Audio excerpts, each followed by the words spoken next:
Ini yang kalau menurut saya yang paling penting. Ini namanya foreign direct investment, penanaman modal asing.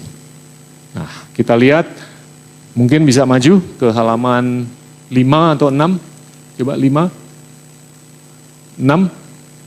Nah, ini mungkin agak-agak rumit, tapi saya akan coba rangkum. Penanaman modal di negara-negara besar di Asia Tenggara, per orangnya, penanaman modal asing per orang, itu kisarannya adalah antara $100 sampai $400 per orang. Indonesia penanaman modal asing tahun 2021 itu kurang lebih $30 miliar. Jadi kalau dibagi 280 juta manusia itu kurang lebih $104-105 per orang. Malaysia, Thailand, Vietnam, dan Filipina itu kurang lebih $100 sampai $400.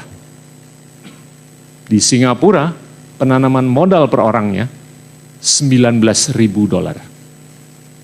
Saya ulangi, Malaysia, Thailand, Vietnam, Filipina, dan Indonesia, penanaman modal per orang itu $100 sampai $400, di Singapura $19.000. Tentunya refleks kita adalah untuk berpikir bahwa Singapura itu negara kecil, populasinya 5,5 juta.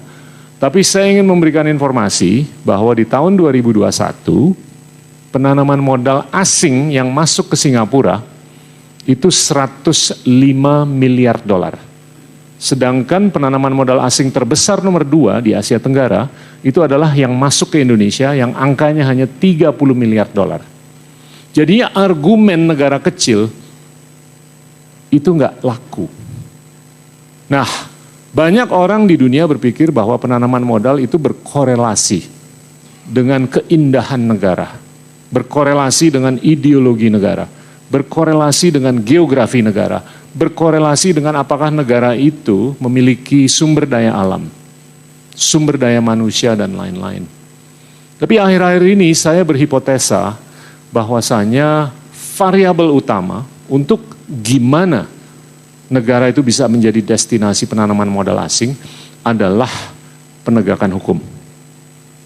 Nah, ini mungkin yang sangat relevan untuk teman-teman di sini. Saya mungkin agak-agak hati-hati ngomongnya nih, penggunaan katanya juga harus hati-hati.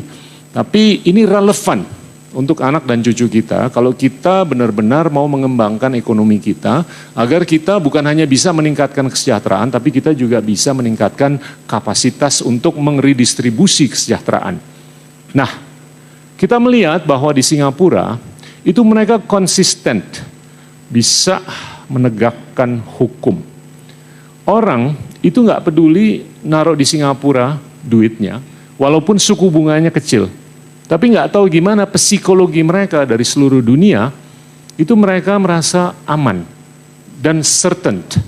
Kalau mereka mau masukin duit, mau ngeluarin duit, itu ada kepastian.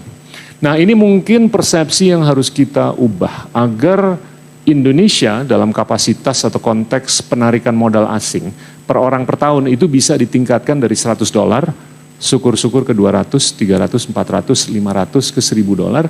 Coba dibayangkan kalau per orang di Indonesia itu bisa menarik modal asing sebesar $1.000 dengan populasi 280 juta, nilai yang masuk per tahun itu adalah $280 miliar, bukan $28 miliar.